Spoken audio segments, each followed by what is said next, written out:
Essula eyokusatu. Temubeeranga bayigiriza bangi baganda bange nga mumanyi nga tulisalirwa omusango ogusinga obunene, kubanga mu bingi tusobya ffenna. Omuntu yenna bw'atasobya mu kigambo, oyo ye muntu eyatuukirira, ayinza okuziyiza era n'omubiri gwe gwonna. Naye bwe tuteeka ebyuma eby'embalaasi mu mimwa gyazo ziryoke zitugonderenga, tuyinza okufuga emibiri gyazo gyonna.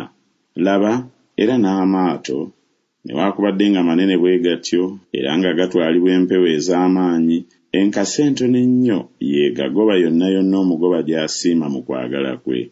Era n'olulimi bwe lutyo kye kitundu ekitono ne lwenyumiriza nnyo. Laba, emiti emingi egyenkanidde awo okwokebwa akalira akatono bwe katyo. N'olulimi muliro, ensi ey'obubi mu bitundu byaffe lwe lulimi olwonoona omubiri gwonna, era olukoleeza namuziga w'ebitonde byonna, era olukoleezebwa geyeena. Kubanga buli ngeri ey'ensolo n'ennyonyi n'ebyewalula n'ebyennyanja bifugika era byafugibwa abantu. Naye olulimi siwali muntu ayinza kulufuga. Bubi obutaziyizika, lujjudde obusagu obutta.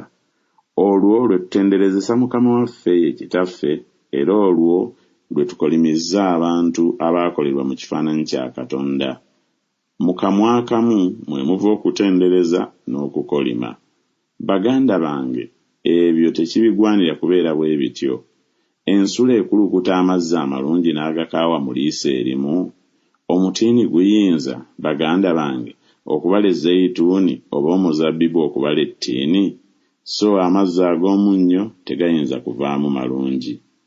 Ani alina amagezi n'okutegeera mu mmwe? Alagenga mu mpisa ennungi ebikolwa bye mu magezi amawombeefu. Naye bwe muba n'obuggya, obukambwe n'okuyomba mu mutima gwammwe, temwenyumirizanga so temulimbanga okuziyiza amazima.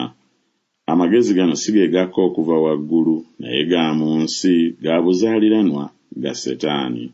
Kubanga awaba obuggya n'okuyomba, weewaba okutabuka na buli kikolwa ekibi.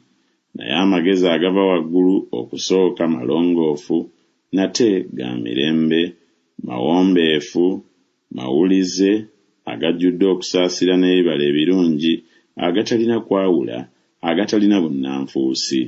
Era ekibala eky'obutuukirivu kisigibwa mu mirembe eri abo abaleeta emirembe.